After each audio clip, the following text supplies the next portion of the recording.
The Fujicast is an independent Loading Zone production. Kev, it's not easy being an Arsenal fan. It's happening all over again, as the song by Lonnie somebody other said. Oh. No, not good.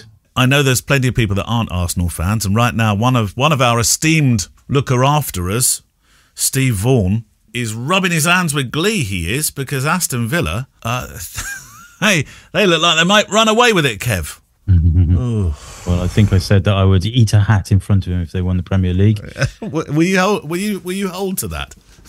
No. No.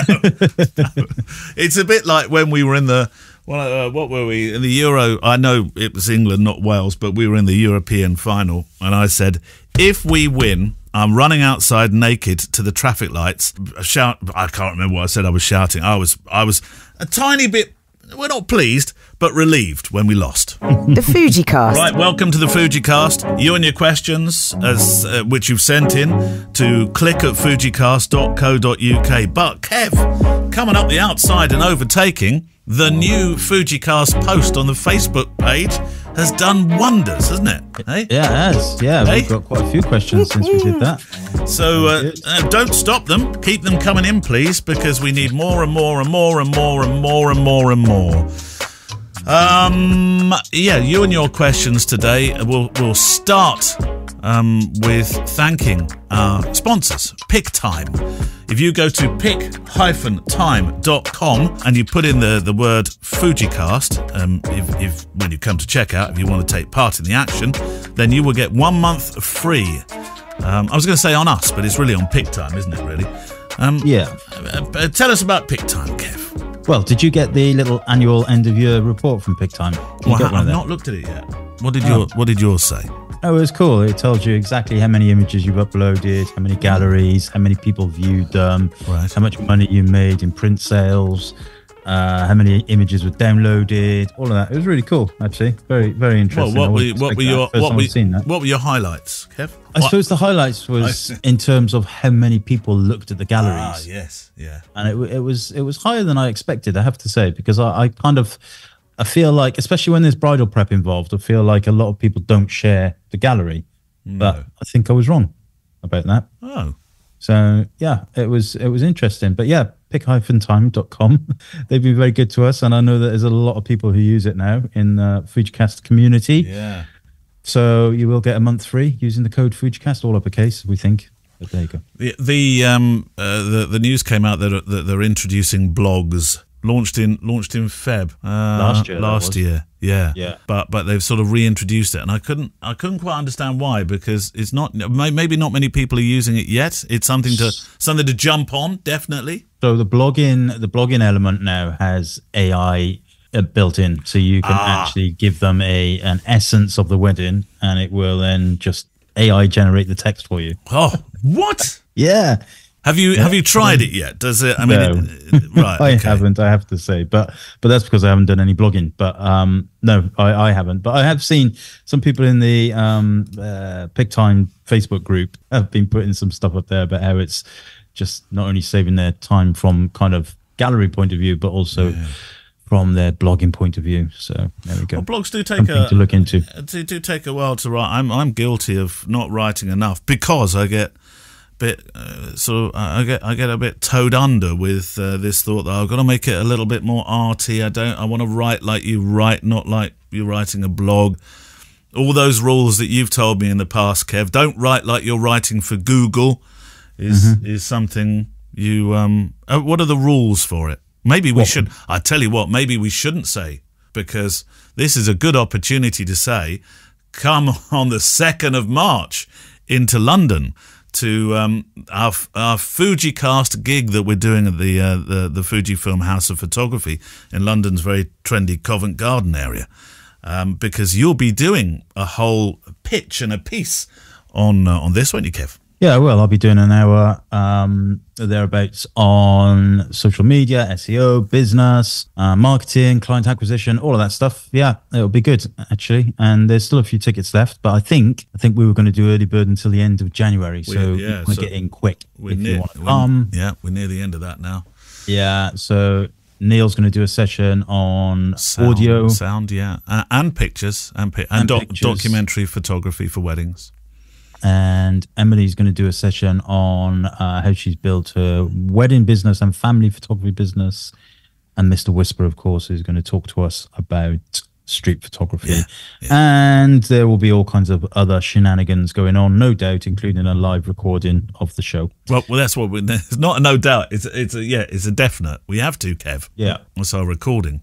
It was the other shenanigans I was thinking. Right. What sort of other shenanigans? I don't know. Are we going to Shenanigans the bar? We'll make some shenanigans. Yeah, the Irish bar shenanigans. Just round the corner. Shenanigans. Were you bringing your ear defenders for the bar? Last time, Kev, it was like, it's too loud. I can't hear anything. What was that? Yeah. They haven't even turned the stereo on yet. Stereo? They haven't even turned the music on yet, Kev. Yeah, well, what with my tinnitus, noise is good now. Oh, really? Oh. Is it getting worse, Kev? Yeah, I'm getting older, ain't I? Does it change pitch? Does it change mine's turned now into a... it sounds like the radiators are on. So the other night, the middle of the night, I thought, oh no, somebody turned the heating up before they went to bed, and obviously the normal timer didn't click it down because they overrode the timer. So I went there. I thought, no, actually, no, it's not. It's my tinnitus. Sounds like radiators now.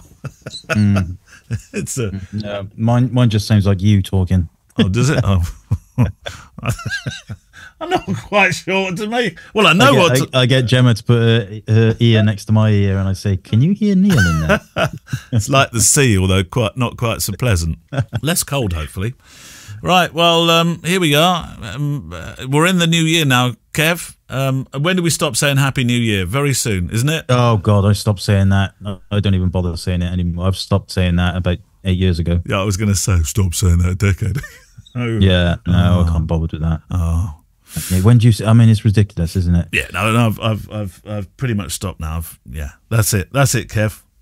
I'll keep saying it each year, though, Kev. Yeah. I actually, there was a chap in Malmesbury, a really nice guy that I see regularly walking his dog, and I did say to him on like the 1st of January, he was walking his dog. I was walking to the car. I said, "Happy New Year, George," and he just looked at me and went, "Is it?" Oh God. And I thought, that's actually that's quite an interesting answer. What do they put in the water in Malmesbury? Here, when I say Happy New Year, people say, yeah, Happy New Year. And I mean, I know not everybody feels full of the joys of spring, and people have their own issues and problems. I realise that, but in Malmesbury, you sound like we had the two Muppets that used to work below the office where when I had a full-time job, ish, and my office was sort of overlooked. I had the really plush office, Kev. I overlooked the alleyway.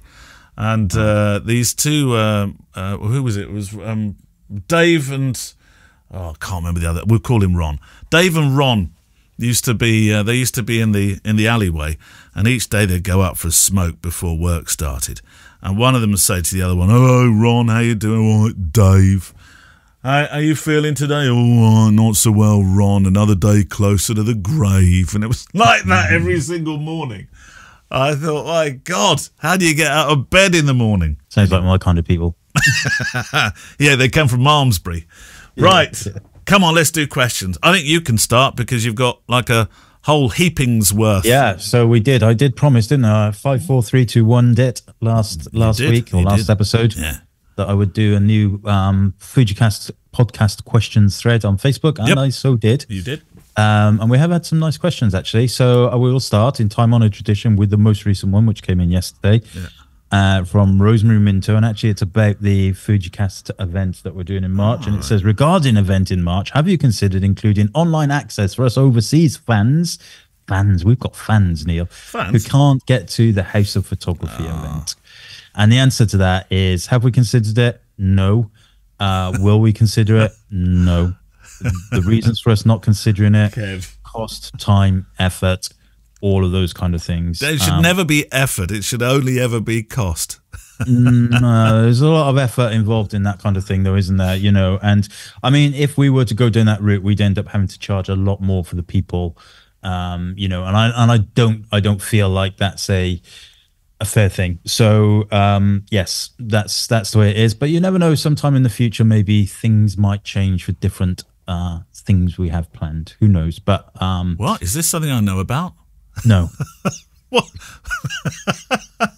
It's something I'm considering, and you haven't. Right? Are you going to tell me about it? No. Are we still doing the show? What, are you getting a new co-host? Have I been fired? No. To all of those things. It's all of those things. Oh my God. Happy New Year. Is it? Is it?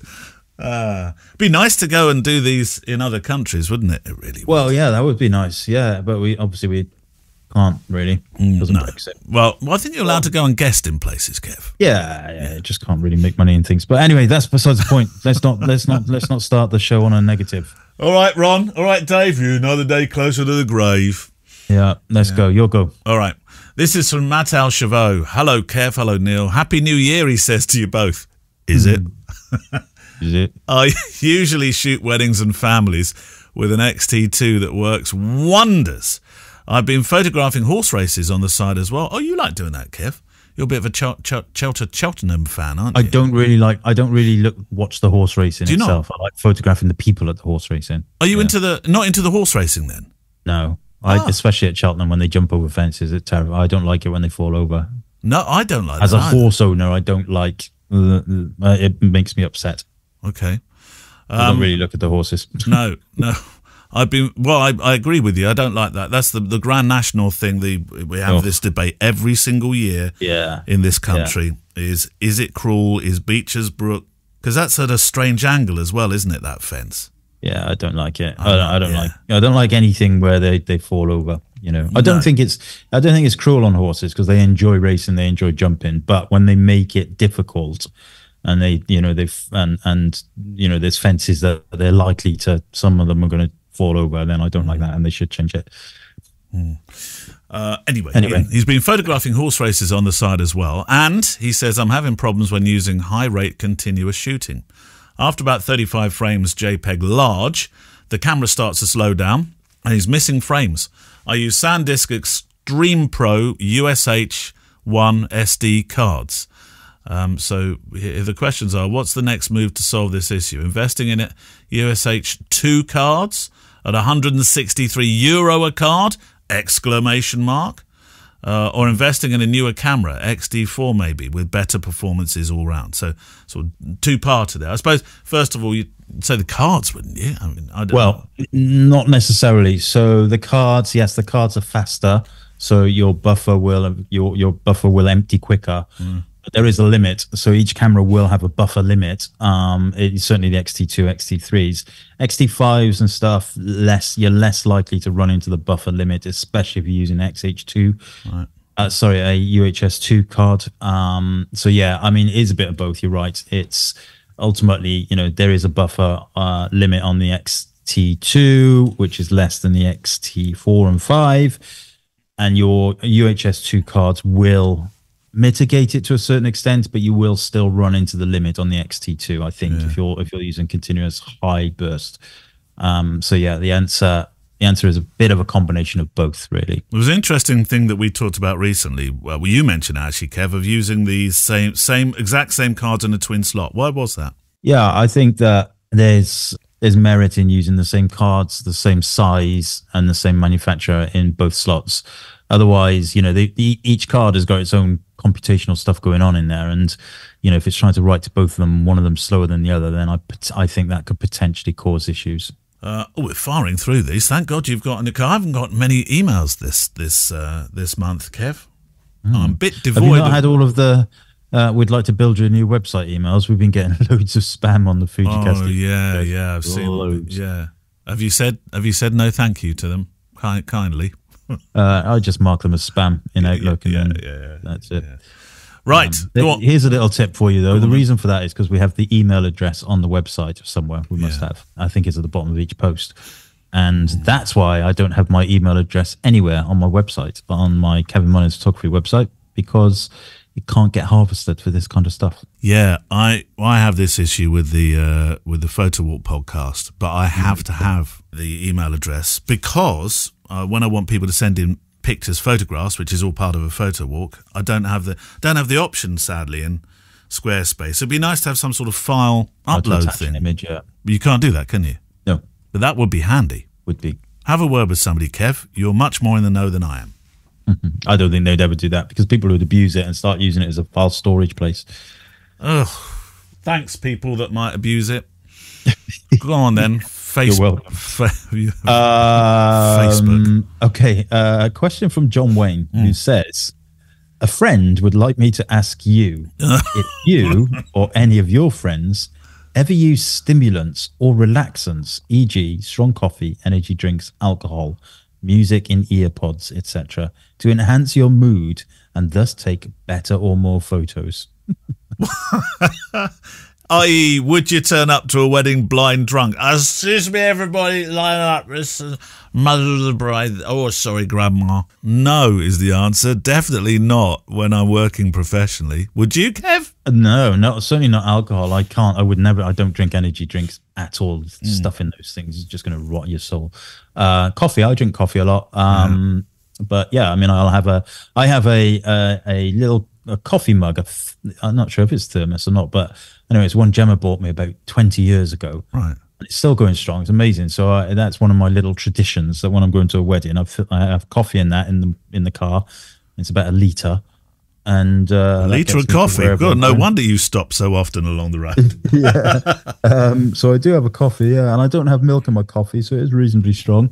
But no, certainly no alcohol. I mean, I'm not even one of those people that if at a wedding, you know, the groom or best man or anything says, "Oh, let me buy you a drink," I don't take it. You know, I say that's very kind of you, but no. No, I feel uncomfortable doing that, even if I'm sat at a table with other guests, which doesn't happen very often, and I do try to avoid that. Then I would never take the wine from the table. No, I don't either. Never, that happened to me twice last year. Never. Twice in basically one wedding that followed another. In both cases, I sat at the table, but I never drank the wine. Did you make scintillating conversation, Kev? Not really. No, I just kind of sat there, not wondering what to do. You know, music in earpods. So that's interesting because I can't remember the last time I did it, but I have in the past put earpods in, and listened to kind of different music, but not for any other reason, not for a reason of kind of enhancing mood or anything like that. Just basically to close me out of the place, and you know, feel it's a bit like one of those silent discos. You know, if the music you're listening to is completely different to the music other people are listening to, then it just makes it much more fun. Well, it must be a bit odd when you're doing when you're photographing the dance floor, Kev. You're listening to Dolly Parton and they're listening to Prodigy. Bit of Johnny Cash. Why are all these people dancing in such a weird way to Kirsty MacColl? Yeah, I haven't done that for a very long time. Haven't you? No. But yes, no, other than that, no. Energy. So John, you can tell your friend. Yeah, I wonder which friend he's asking for, Kev. Yeah. There was a photographer that was at a venue that I'm a preferred supplier at that was taken off the list because he was partaking of the alcohol too often. And it was being noticed that when the trays of bubbly came out, when everybody came out the ceremony, it'd be the first of the tray. Yeah, I'll have one of those, thanks. And he'd keep going back. And sooner or later, somebody said, this is not the way you act. Yeah, that's not good. But by the way, I'm not saying that it's, you know, as a wedding photographer, if you do have a drink in the evening because the groom offers you one, I'm not saying you mustn't. No. Of course, I'm just saying I don't. Yeah. But yeah, I wouldn't be the first to the drinks. Do you nick the canapes, Kev? Do you nick the No, I don't have the canapes. No, either. Surely you do. Come on, be honest. No, I don't. Hey? What if one of those lovely prawn vol au vents comes out that puffs all over your jacket? I don't have any of that. I typically have like water in my bag and everything, but I have no problems going up to the bar or the drinks table and, you know, and saying if you've got any soft drinks if I need a drink. Yeah.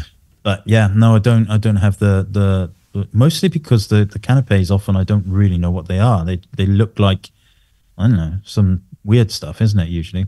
Well, yeah, some of it looks very promising. Then you eat it and you think, oh, what was that? It's a mushroom coulis-toto. Oh, really? That's very nice. I've really not enjoyed that very much at all. Can you chips that look like ice cream and things like that? That's it. Or the little mini cones of fish and chips that come out. Have you ever seen those ones? They do look nice, but there's generally one sort of finger of fish in there, which is not as big as a fish finger, and one chip, and that's it. That's fish and chips. Or they sometimes do steak and chips, which is really nice, with a bit of what's that sauce called? The tartar. Not tartar. No, that's with fish. Kev, you wouldn't serve that with brown sauce. No, red sauce. No. Mayonnaise. No. Mustard. Not mustard. No, but that could go with steak. No. Green sauce. No. Thai sauce. Hollandaise. Hollandaise sauce is awful. Well, it's not very good for you. Hollandaise sauce on eggs as well. People put it on eggs. Yeah, Kev. Oh, come on. Bit of salmon, eggs on Salmon and eggs I like, but not with any of that. Yeah, then get the hollandaise out. Yeah, beautiful, Kev. It's like when you when you go to a posh restaurant and you read the menu and it all sounds lovely, and then it says with a red juice. No, jus. Just can I have the posh stuff without the red dribble, please? I don't want to. Or they do that thing where they smear the mustard and it just looks like somebody stood in dog. On the plate. Oh, Kev. No, like, that's I don't want. That is very difficult.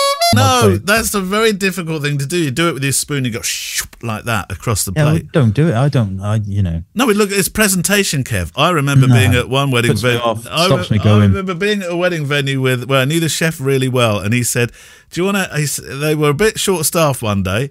And he said, "Do you want this?" A while back, he said, "Could you do that across the plates?"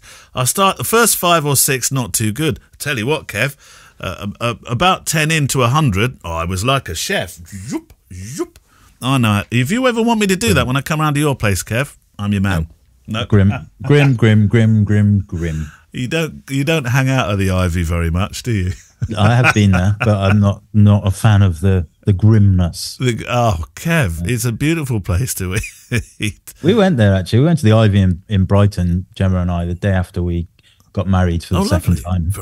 And it was lovely. And they knew, I think when I booked it, I said it was, we were kind of getting married. So they made a special fuss of us and everything. Yeah. But the food was absolutely gorgeous. And there was no dog smears and no dribbles of red either. Oh, Kevin. Can't remember what I had though, but I remember it being lovely. And the cocktails. Oof. I tend to steer clear of anything I don't quite understand. If there's something on the menu I don't want to ask, because it's a bit like if you go into a Ferrari showroom, if you have to ask the price, you can't afford it.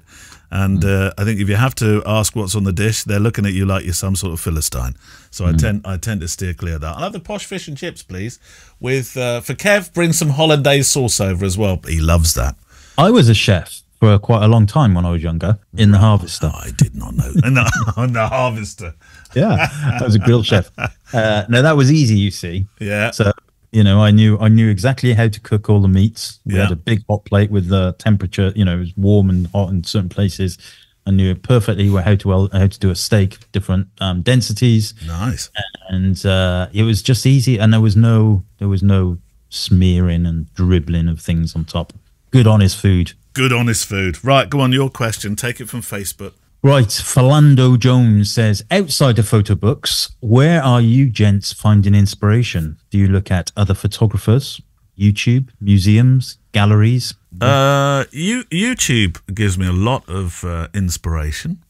For wedding photography? No, I don't feel I need to look at wedding photography to be inspired to make wedding photographs. Okay. Especially since you and I often talk about the documentary element of it and telling stories. So that doesn't necessarily come from weddings. Yeah, true.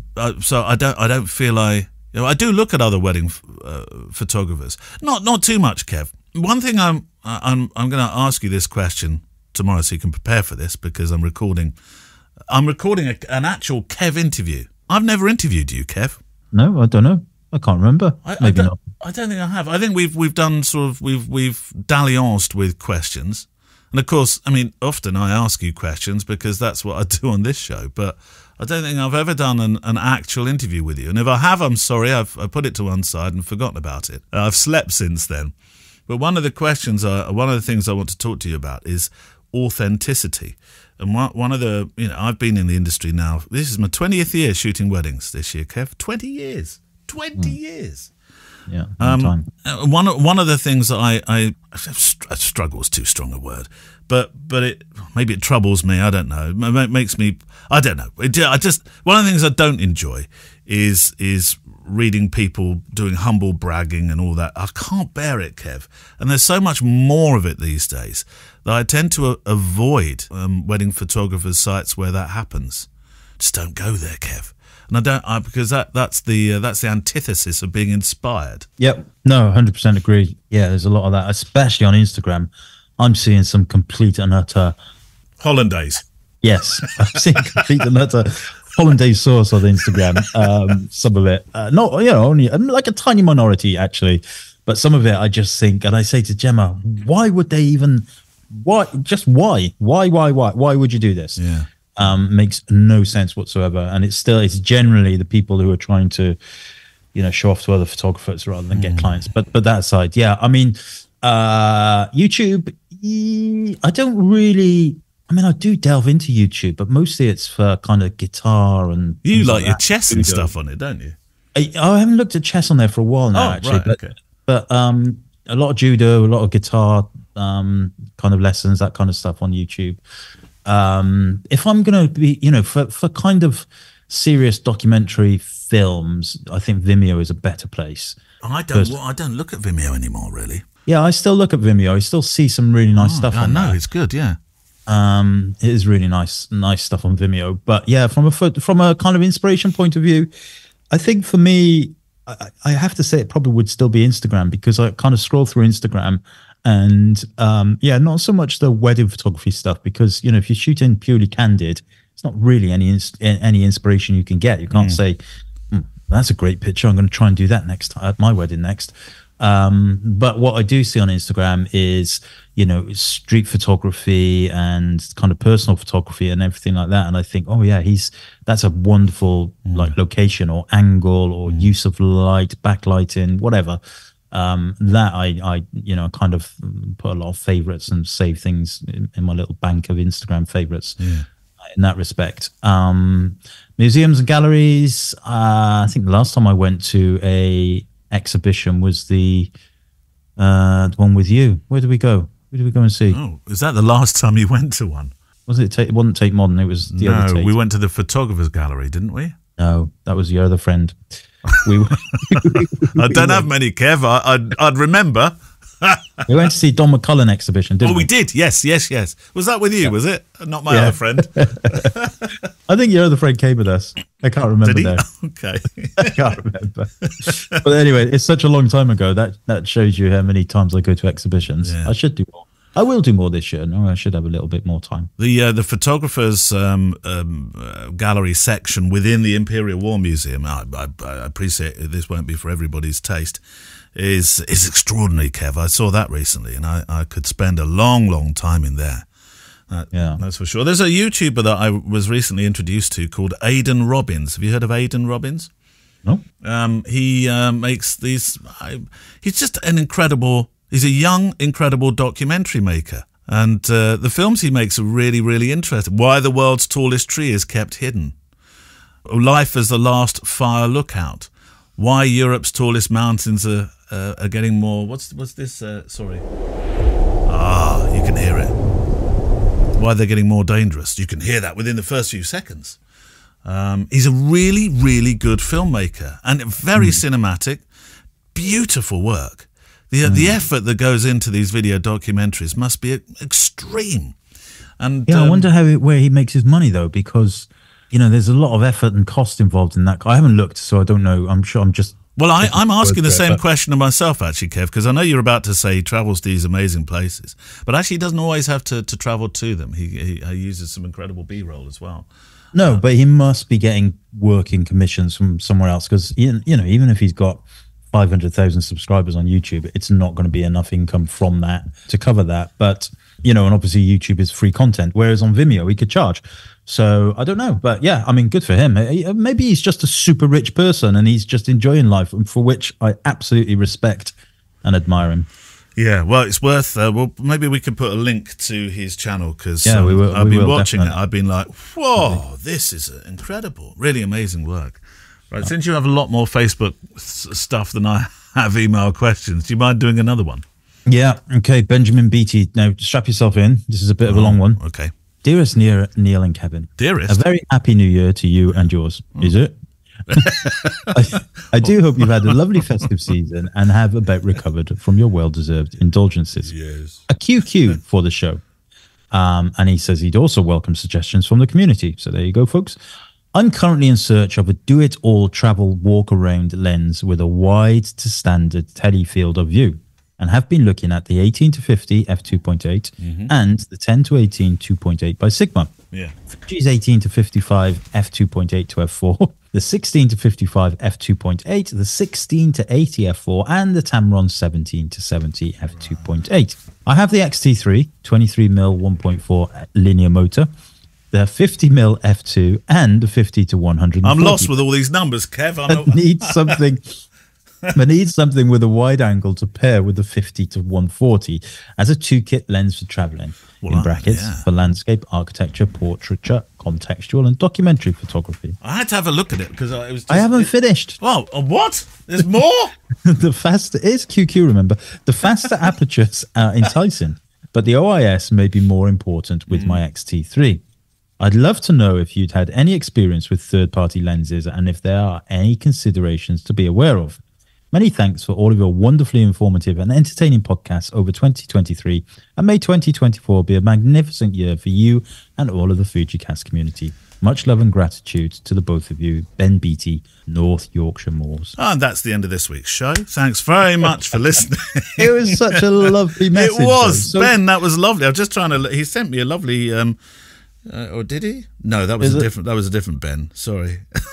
There's a... bookended by lots of lovely platitudes. Yeah. The question is, have we used any third-party medium focal lens? No is the answer. The one that I was about to suggest is I had to have a quick look at it, but it is, of course, it's Fuji lens, which is a 16 to 55 f2.8, isn't it? And I love that. That's the one he's brought up. But however, I have. So that's you have. Yeah. Right. So I would suggest looking at the Viltrox lenses. I've been using the 27mm and the 75mm. Yeah.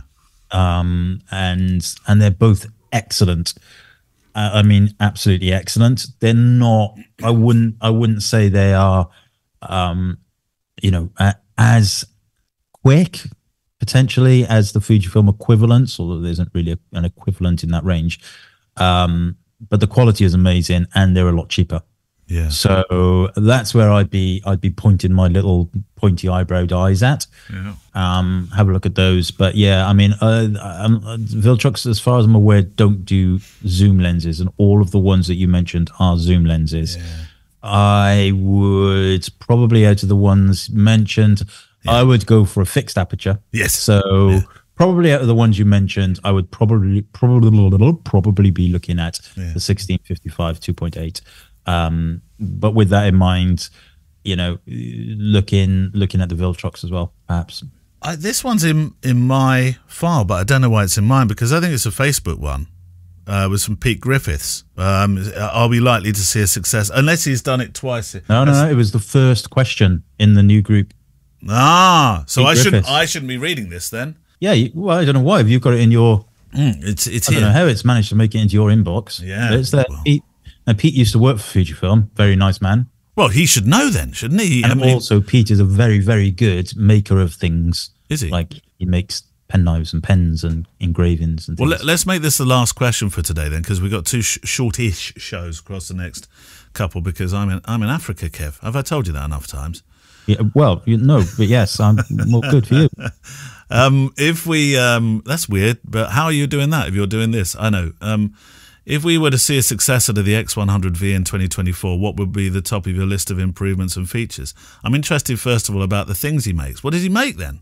And how does he not know the answer to this? Surely he's still on the grapevine. I don't know. I doubt it, to be honest with you. I think he's moved on into the lovely world of retirement. I don't know. I mean, if we were to see a successor to the X100V in 2024, what would be top of your list of improvements, features? I would love, but it won't have it, I'm sure. I would love twin slots. Mm-hmm. That would be the biggie for me. Obviously, resolution, all those sort of things are important. Not sure they could do much with a lens, but twin slot, Kev, really? There'd be so many professionals that would use this camera. So many professionals already use this camera. I've used it to shoot at weddings, and I know you shuffle uncomfortably in your chair, not because of your gammy whatever, but when I suggest that you would shoot a wedding with a single slot, Don't get me wrong. I've done it. I've done it before. But my insurance now says I have to use cameras that have redundancy. Yeah. I get that. I mean, I know for a fact it would make the camera much bigger, though. That's much bigger, Kev. Well, reasonably, it would be substantially different. See, I wouldn't mind because X100V, I would say. Because I mean, they might come up with some magical technology. I've often wondered why they can't, with dual card systems. So something like the X100V, for example. I've often wondered why the cards have to go in next to each other. Could they not go either side or something like that, to mitigate the size issues? Would onboard memory, I mean, that wouldn't be huge, would it? Could you do an onboard memory? That's an awful idea. Is it? Yeah, unless it was enormous. Unless it was absolutely enormous. So, here's an example. So this was muted before. This idea was bumped around before. Yeah. And let's just say, a new camera comes along and you've got a internal memory of, 512 gig, right? Let's just say. Yeah. Assuming it's also got a memory card slot, like a camera with just internal memory. No, I'm not saying just. No. I would never use that. No. But let's just say it's got internal memory of 512 gig and a memory card slot. Yeah. Your memory cards fail, perhaps, whatever, and then you think, oh, I've got it in the camera. That's okay. But then, you plug your camera in and that doesn't work, or your camera needs to go back to be repaired, or what, it's just but that could have done it to both slots as well, Kev. I mean, if you got that much going wrong, it could be likely that both slots would be taken. It would have to be a huge amount as well. What would have to be. It would just these days with 40 megapixel sensors and stuff. Yeah. No. We'll make the internal memory JPEG only, and that's your backup. No, because people shoot raw. Then it's just not a good idea, and I really hope they don't do that. I have no idea, of course. Well, it would keep the camera to a reasonable size, wouldn't it? No, I don't like that idea. I'd rather. It's not that you don't think the camera's going to get larger; it's because you don't like hollandaise sauce. That's why. That's why I don't like this idea. I don't like the risk factor of internal memory. I've never, and we've had proper conversations about that in the past. For me, it's a no. I think there are some cameras out there. I didn't like to do one with internal memory only, anyway. Which is fine, if you're kind of like a hobbyist or whatever. But Kev, you can't call Leica users hobbyists. I'm not saying that. I'm just saying that perhaps that particular model, it might not have been a Leica. There'll be complaints, there'll be complaints. It might have been that Sigma camera that came out that, I think it was the Sigma one, actually. Okay, what would you like to see? What's the top of your list of improvements, features? I would just like to see, probably, as long as they don't mess about with the design too much, the size, everything. Like the X100V is a very beautiful and almost next to near perfect camera in terms of ergonomics. So I really hope they don't do too much to that. I would essentially like to see them take the gubbins out of an XT5 and stick it in an X100V. So we have the upgraded sensor and all of the other goodness that goes with it. And then I'd be happy. But who knows? Wow. Everybody likes to see a happy Kev. Yeah. Hey, don't they? Happy is my middle name. What about you, Ron? Another day closer to the grave. That's it for this week. Kev, we've done it. Yeah, Happy New Year. Yeah, happy... Yeah, don't say that again. Now, if you want to send in your questions, then you can email. I could do with some more email ones. It's always nice to have some to read. And put them on and if you're doing that, send them to click@fujicast.co.uk. And then with Kev, go to how do you do it, Kev? Go to the Facebook page and... Facebook page at the top is a pinned thread, post, whatever you want to call it, that actually says new for 2024. Post all questions for the show here. And if you would like to come to our event, tickets are now selling fast as steak and chips with hollandaise sauce all over them. Yeah, and so you'll need to go to my website, kevinrollins.photography.co.uk, and go to the For Photographers Workshop section, and you'll see it's the first one on the list. Early birds, I think currently £10 cheaper, and it's going to run out. We're going to stop the early bird on the 1st of February. Yep. We haven't sold out completely by then. We're getting close. All good. It's essentially £20 per speaker. Not bad, Kev, really. And you're going to get 4 hours of workshops for that, plus more, and the live recording. That'll be fun. More importantly, it'll be fun. Well, not more importantly, but as importantly. As importantly, yeah. And then we're all going down to the Shenanigans bar by the sound of it, which sounds like we're going to go down Shenanigans. And Kev will say, can't hear you, got tinnitus. That's it for another week. Next week, it's the Patreon-only show, and we're going to talk about self-publishing. So if you are a Patreon, then next week we'll be talking about publishing your work in books, Kev, in books, whether you intend to publish it for lots and lots of people or just a few to enjoy your work.